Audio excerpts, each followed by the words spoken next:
Puis, quand la dame veut partir, moi je retourne dans la salle pour faire ses papiers. J'entends une aide-soignante qui dit: je n'ai jamais vu une poudre comme ça. C'est la première fois que je vois un plâtre comme ça. Aïe, mon gars commence à battre. Je me suis dit: Dieu, qu'est-ce que j'ai fait de mal? J'ai stressé, je transpirais. Je faisais mes dernières prières. Je me rappelle, j'avais acheté une boîte de vitamine C. J'ai fini la boîte de vitamine C le matin parce que j'étais tellement un peu disait que non, si je m'endors pendant la garde. Je buvais, je crois que j'ai bu 4 ou 5 cafés le jour, alors que je ne suis même pas une fan de café. Bref. Bonsoir à tous, je suis le docteur Kemi Ariel, je suis votre médecin qui vous parle de votre santé, mais j'aborde aussi le sujet de l'intégration de médecins étrangers en France. Tout d'abord, je tiens à remercier tous ceux qui commandent, qui like, qui m'envoient des messages, des mails pour m'encourager. Franchement, merci du fond de mon cœur, je vous dis merci infiniment pour tous vos messages. Ça fait chaud au cœur et surtout ça motive, ça encourage à continuer. Au moins, ça montre qu'il y a des gens qui suivent mon contenu, qui sont intéressés, que ça aide certains parce que le but de ce contenu, c'est surtout d'être utile à des confrères et des consoeurs qui souhaitent venir en France et s'intégrer. Donc, merci encore. N'hésitez pas à continuer à liker, continuer à commenter. Comme vous avez vu, je réponds toujours. Pas forcément dans les secondes qui suivent, mais j'essaie dès que j'ai un petit bout de temps de vous répondre. Et franchement, ça fait chaud que de vous lire. Donc, allez-y, continuez, je kiffe. Bon, j'ai remarqué que plus d'une personne like mon contenu Storytime. Du coup, nouvelle Storytime aujourd'hui. On va parler de mon premier jour d'urgence pour une garde. Bon, déjà, ce qu'il faut comprendre, c'est qu'il y a un système de prise en fonction interne ou bien stagiaire associé des étages et stagiaire associé des urgences. Donc, moi, je suis affectée normalement en gastro depuis 1 an en tant que stagiaire associé. Et puis, j'ai la possibilité de prendre des gardes aux urgences. Bon, je le fais pas forcément pour avoir plus de connaissances. Oui, bon, c'est important parce que oui, tu acquiers une certaine expérience en prenant des gardes aux urgences. Mais je le fais surtout parce que bon, il y a un petit salaire en plus qu'on a lorsqu'on prend des gardes aux urgences. Vous comprenez que 1400 €, bon, c'est pas grand chose quand tu as d'autres charges familiales et tout. Du coup, il faut prendre parfois des gardes pour avoir un salaire un peu plus conséquent. Donc, il y a les internes des urgences et les internes des étages. Lorsqu'on est affecté comme interne ou stagiaire associé, bon, ils disent interne, mais on n'est pas vraiment des internes, des stagiaires associés des urgences. Normalement, vous avez 48 heures de travail par semaine. Et maintenant, tout ce que vous faites en dehors de ces 48 heures font partie du travail supplémentaire. Du coup, vous êtes payé comme des gardes. Donc, c'est un peu ça le principe des stagiaires associés des urgences. Et puis, je trouve que c'est beaucoup plus avantageux de travailler aux urgences. Parce que moi, mes collègues qui étaient aux urgences, bon, ils avaient des jours de repos en semaine et en plus, ils avaient une salaire beaucoup plus intéressant. Je crois que je m'éloigne du sujet.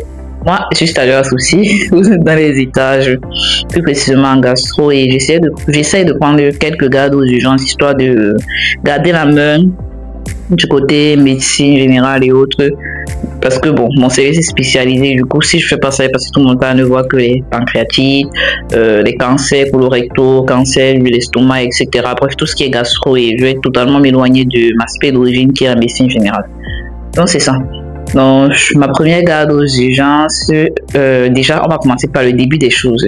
Le début des choses, c'est que moi, je suis arrivée en retard, en fait. Je suis arrivée peut-être 2 ou 3 semaines après la date du début des internes, parce qu'il y a les internes français qui commencent en début mai.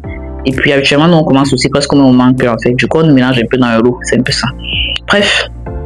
Quand j'étais encore au pays, puisque j'étais dans mon pays où j'ai fréquenté, quand j'étais encore, je recevais déjà les mails du service des urgences, des responsables des internes, pour nous demander de choisir les jours de garde. Donc moi j'ai proposé mes jours, puisque je n'avais pas vraiment un programme particulier, puisque je n'étais même pas encore là en fait. Je ne savais pas si j'avais prévu quelque chose pour un week-end ou un autre. Donc moi j'ai souvent choisi les jours pour choisir. Donc, j'ai fait quelques choix. Il paraît qu'on avait beaucoup de gardes. Et après, je me rends compte que c'est à peine 1 garde par mois, 2 gardes par mois, grand max en fait. Et puis, j'ai discuté avec quelques aînés, ils m'ont dit, mais si tu as la possibilité, quand les Français cèdent le garde, prends. Parce que bon, ça te fait de l'argent en plus. Et puis, eux, ils ne sont pas très fans des gardes en fait. Donc, moi, quand on proposait, je prenais. Et après, je crois que je me suis trouvé plus de 20 gardes de semestre. J'avais un truc de 4 gardes chaque mois. 4 ou 5 gardes même parfois, hein, avec les gardes du dimanche dedans, s'il te plaît. Il y avait tellement de gardes. Et là, moi, je n'étais même pas encore arrivé en France. Je ne savais même pas comment le système français fonctionnait. Je ne savais même pas comment se passent les gardes. On m'a dit de prendre des soins, j'ai pris. Donc, quand j'arrive, Déjà, j'arrive, je commence le mardi.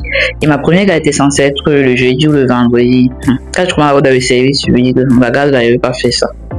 Je dis à la chef, je dis à mon collègue, vraiment je suis le gars le vendredi, vraiment je sais pas comment faire. Bref, je sais comment ça sortir une histoire, non. Qu'en plus, je ne connais même pas le système, je viens à peine d'arriver. J'avais fait plus de 17 heures de voyage la veille, en fait, j'étais KO de KO. Bref. Je lui explique, il me dit, ah non, voilà chef, comme tu viens d'arriver, tu vas utiliser l'argument nouvelle et puis elle va te voir comment négocier pour que tu fasses pas la garde aux urgences. Bon, elle est allée négocier et puis ils ont dit ok, que je vais faire la garde suivante et celle-là on va trouver quelqu'un pour remplacer. Je crois la garde suivante, c'est la semaine suivante parce que j'étais les gardes chaque semaine en fait. Chaque semaine c'était les gardes. Bref, on me met les gars la semaine suivante. Je suis stressée parce que j'ai commencé à écouter les Africains ici. Je ne vous conseille pas de les écouter. Ils me disaient que tu sais que tu vas faire la garde. En fait, tu ne connais pas comment le système marche. Moi, je te conseille de faire 1 mois, 2 mois d'observation avant de prendre les gardes. En fait, ils m'ont tellement stressé. Ils me disaient comment, quand tu arrives à la garde, si tu ne travailles pas bien, ça parle dans ton dos. Ils me disaient comment les watts, dès que tu fais, excusez-moi, ils me disaient comment les seniors français, dès que tu fais un truc qui n'est pas bien, on te blacklist et tout. Bon, c'était pas totalement faux, mais bon, je crois qu'ils exagéraient un peu en fait. Et tout ça m'a tellement stressé que j'étais censée de garder peut-être rendu comme le vendredi, non. Je dis que le jeudi, là, je n'ai pas dormi. Le stress de ça, je voyais tout scénario du monde. Je voyais les arrêts cardiaques qui venaient aux urgences et comment je n'arrivais pas à réanimer, et puis comment on me chassait des urgences. Bref, je voyais tous les scénarios du monde dans ma tête. Bref, c'est ça. Donc le vendredi arrive, en fait le système pour nous les internes des urgences, je pense que c'est un peu comme ça dans la plupart des hôpitaux français. C'est du genre, en journée tu travailles dans ton service de 8h à 18h, et à 18h tu descends aux urgences. Et là tu bosses de 18h à 8h du lendemain. Donc j'ai travaillé dans le service, j'étais stressé, je transpirais, je faisais mes dernières prières. Je me rappelle j'avais acheté une boîte de vitamine C, j'ai fini la boîte de vitamine C le matin là, parce que j'étais tellement peu, ils disaient que non, si je m'endors pendant la garde. Je buvais, je crois que j'ai bu 4 ou 5 cafés le jour là, alors que je suis même pas une fan de café. Bref, j'ai fait tout ça, 18h sonne, maintenant je descends aux urgences. J'arrive, ma co-interne, c'était une go tunisienne, très sympa, elle m'a laissé ma première garde, je lui ai dit oui, elle m'a un peu montré comment elle marchait, parce que le système encore elle est différent de celui des étages, donc il faut encore s'habituer à ça. Et puis j'ai vu une senior, je me suis présentée, je lui ai dit que j'étais nouvelle et que c'était ma première garde. Elle m'a dit ok, on m'a pu calculer. D'accord. Comme ça que ça commence. Après, j'ai vu d'autres signaux, c'était les hommes. Les hommes, ils sont souvent beaucoup plus sympas. Mais c'est présenté, c'était sympa. Tu viens de quel pays? Ils me posaient des petites questions et tout. Puis ils m'ont dit, sens-toi libre. S'il y a un truc, tu nous dis, sans souci, on gère quoi. D'accord, après je vais voir ceux qui ont fait la journée, ils te font une relève en fait. Donc ils m'ont fait la relève des patients de la journée, ils m'ont dit ce qu'ils ont eu à faire, ce qui reste à faire et tout, ils m'ont présenté les cas, donc j'ai tout noté. Et puis je suis allé, j'ai regardé, j'ai vu les cas, non, je suis allé voir les différents cas, faire ce qu'il y avait à faire, regarder les différents bilans, les différentes prescriptions. Et puis quand tu as un problème, tu peux parler librement à un senior. Bon, j'ai trouvé un senior à qui j'en ai parlé, puis il m'a dit ok, je suis d'après ta conduite, vas-y, suis ton instinct. Donc j'ai fait ce que j'avais à faire, j'ai fait sortir ces patients. D'accord, après il y a eu des cas auto qui venaient, il fallait faire des sutures et tout. Bon, heureusement que bon, c'était un truc que je faisais pendant la médecine, donc je fais bien faire une suture tranquillement et tout. Et puis il y a un cas qui est venu, c'était un patient, je crois que c'était une maminette, on va dire, une dame de la soixantaine. Très sympa, on a bien papoté et tout. Elle s'était cassée l'extrémité distale de sa cheville. Du coup, il fallait mettre une botte plâtrée. Après avoir pris l'avis des autres, ils m'ont dit qu'il faut mettre une botte plâtrée. Déjà, je ne savais pas que c'était à moi, aux urgences, de mettre la botte. En sachant que, oui, bon, je mettais des plâtres pendant ma formation, mais sans plus, quoi. Parce que, bon, chez nous, c'était pas forcément aux médecins généralistes de faire ça, ou bien aux étudiants en médecine de faire ça. Donc, là, bon, il fallait mettre la botte. Et puis, je me rappelais quand même le GSG, tous ces trucs qu'on utilisait, quoi. Donc, je suis allée, j'ai mis ma botte circulaire, en fait, comme on fait chez moi. Bon, je sais pas comment on fait chez vous, mais c'est que où j'ai fréquenté, on faisait la botte circulaire. J'ai pris tout mon temps, j'ai papoté la dame, je disais que je faisais ça avec tellement de soin. Et la dame, elle appréciait ma gentillesse, ma simplicité. On discutait tranquillou, en fait. Et moi, je faisais mon travail tranquillement. Et puis, je finis de mettre ma botte. Et puis, je cherche des béquilles, je lui apporte. Et puis, quand la dame veut partir, moi, je retourne dans la salle pour faire ses papiers. J'entends une aide-soignante qui dit, je n'ai jamais vu une poudre comme ça. C'est la première fois que je vois un plâtre comme ça. Aïe, mon cœur commence à battre. Je me suis dit, hey Dieu, qu'est-ce que j'ai fait de mal? Et puis, c'est la senior qui m'avait répondu au départ, ok, et qui m'a calculé, puis là, qui vient. Après, elle me dit, Ariel, tu reviens, tu me défais ça, tu me refais le plâtre. Je lui dis, d'accord, mais je comprends toujours pas. Quel est le problème? Je vais même sur Google, en fait, je tape votre plâtrerie. Je vérifie, je vois que voilà, c'est ce que j'ai fait. Donc, du coup, je comprenais toujours pas, en fait. Quand je retourne dans la salle, et surtout qu'elle dit ça devant la patiente, en fait, c'est que ça m'a tellement fait mal. Je me suis dit, mais comment je peux me ridiculiser comme ça devant une patiente? Et surtout pour un truc que je pense que j'ai quand même bien fait, gars. J'étais KO, c'est qu'elle m'a cassé moi de ouf. J'avais honte d'avoir devant la patiente. Bref, j'étais tellement KO. Je retourne dans la salle, je dis, s'il vous plaît, docteur, donc moi, ce que j'ai appris à faire, c'est ça. Maintenant, s'il vous plaît, s'il y a une autre méthode pour mettre une boule plâtrée, est-ce que vous pouvez me montrer? Elle me regarde, elle continue son travail. Après, elle me dit, les plâtres circulaires, ça ne se fait plus, ça donne les syndromes de louche. D'accord. Du coup, qu'est-ce que je suis censé faire? Elle me dit toujours, ben, elle continue son travail. Je suis allée, j'avais les yeux rouges, je dis qu'elle est rouge, parce que j'étais senti tellement humiliée en fait. Je suis allée, j'ai vu ma collègue tunisienne, lui, que s'il te plaît, est-ce que je peux montrer comment on fait? Comment vous faites les plâtres ici? Parce que ce que moi je fais, c'est ce que moi je connais chez moi. C'est ce qu'on m'a appris pendant ma formation. Je pense très sincèrement avoir bien fait. Elle me dit non, ici apparemment ils font pas comme cela, ils font des trucs. En fait, je vais mettre une photo de ça, vous allez voir. En fait, c'est ce qui est un peu différent. Du genre, on essaye de faire en sorte que ça ne soit pas totalement fermé pour laisser le muscle un peu libre et éviter les syndromes de louche. D'accord, on est allé devant la patiente. Il fallait que je m'excuse pour le plâtre que j'ai fait. Je défasse ce plâtre. Je ne me suis jamais senti autant humilié que ce jour-là. J'ai défait le plâtre calmement. J'ai refait. Et j'ai défait et ma collègue a commencé à refaire devant moi. Donc j'étais un peu comme la... Et ma collègue était un peu claire. Elle était tunisienne, donc elle était claire de peau en fait. Moi j'étais un peu comme la petite africaine qui m'a manqué tout montrer. J'étais là tranquillement, elle m'a montré. Je lui ai dit merci beaucoup. Et puis je lui ai dit en tout cas, moi je pensais que vraiment bien fait. Je sais pas que c'était pas comme ça qu'on faisait. Et c'est elle qui m'a remonté vraiment que non, t'inquiète. Tu vas voir, il y a beaucoup de différences ici par rapport à chez nous en Afrique. Sois tranquille, pose tes questions et tout. Bon, déjà, elle m'a cassé le moral ce jour-là comme ça. Mais après, la gare, c'est continué. On a continué avec la gare tranquillou, hein, tranquillou. Il y avait des cas qui venaient, je voyais, j'ai essayé d'éviter cette senior-là parce que franchement, elle m'avait dit à casser.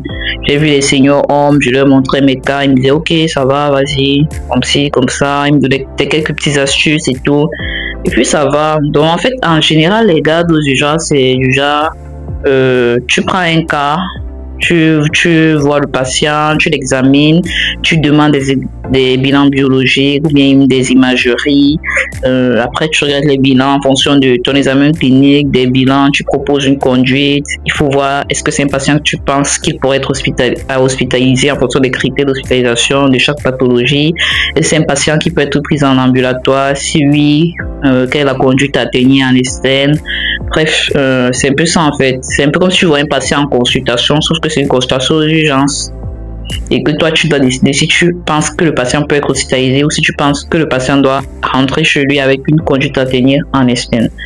Bon, quelques conseils que j'aurais pu donner à la Lauriane qui commençait, la Ariel, parce que je m'appelle Ariel Lauriane, c'est pour ça que je dis Lauriane, qui commençait, c'est déjà, n'écoute pas les autres.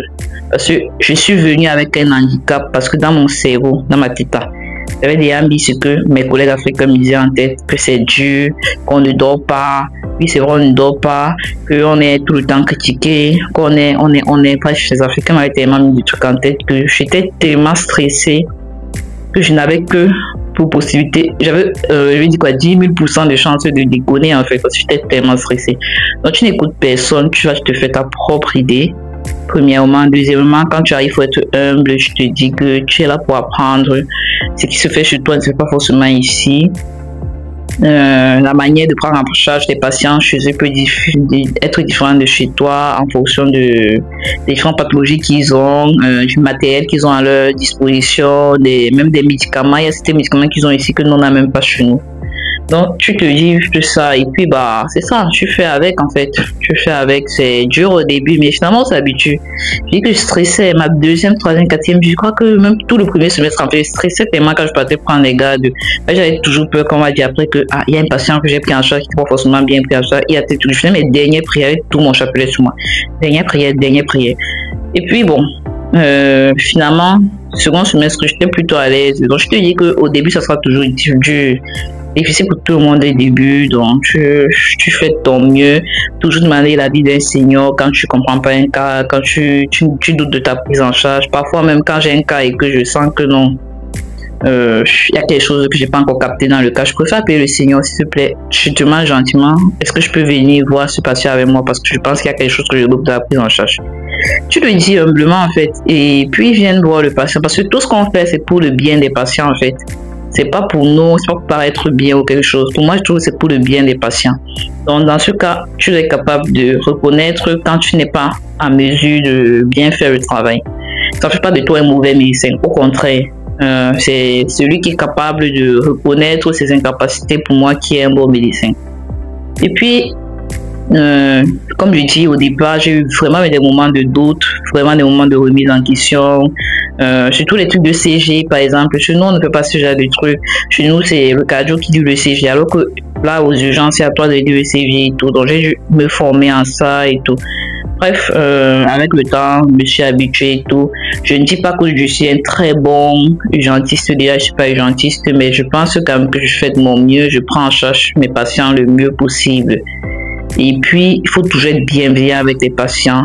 Et vraiment ça, je pense que le traitement des patients repose à 80% sur le côté psychologique en fait. Après avoir discuté avec beaucoup de patients, je me suis rendu compte que c'est même juste le fait de les écouter, d'être bienveillant avec eux, ça fait 80% de leur traitement. Le reste n'est qu'un supplément. Et puis bon, ça là, ça m'a fait penser ça vient de me faire penser à une histoire. C'est une dame que j'ai eue en service qui était aux urgences en fait au cours d'une de mes gardes. J'étais dedans avec un autre collègue. Et puis la dame, comme je mets sur un petit foulard comme cela et mon afro et tout, et que je vais à la gare, je m'en fous en fait, je fais ça. Bref, la dame me dit, je vous ai vu aux urgences, docteur. Je dis, ah bon? Elle me dit, vous étiez le gars tel jour? Je dis, oui. D'accord. Et puis elle me dit, en fait, je vous ai vu, je voulais vous appeler, mais j'étais jeûnée et tout. Je dis, mais pourquoi? Elle me dit, en fait, le médecin qui m'a pris en charge, c'est pas un bon médecin. Je dis, mais comment? Parce que je connais le médecin, c'est quelqu'un de plutôt très bien compétent. Même me dit, ah non, il n'a pas été empathique avec moi. J'ai eu l'impression d'être rabaissée et tout. Et là, j'ai compris que juste le fait d'être bienveillant les patients, de leur expliquer ce qu'ils ont et tout, ça fait tout en fait. Ils se sentent considérés. Et là, la dame, elle a jugé ce médecin comme étant pas un bon médecin juste à cause de cela. Donc, soyez empathique avec les patients, écoutez-les, je sais pas, traitez-les comme si c'était des membres de votre propre famille en fait, comme si c'était votre maman, votre papa qui venait à l'hôpital et tout. Bref, c'est un peu ça ma petite histoire. Je sais que c'est pas exceptionnel, hein, mais bon.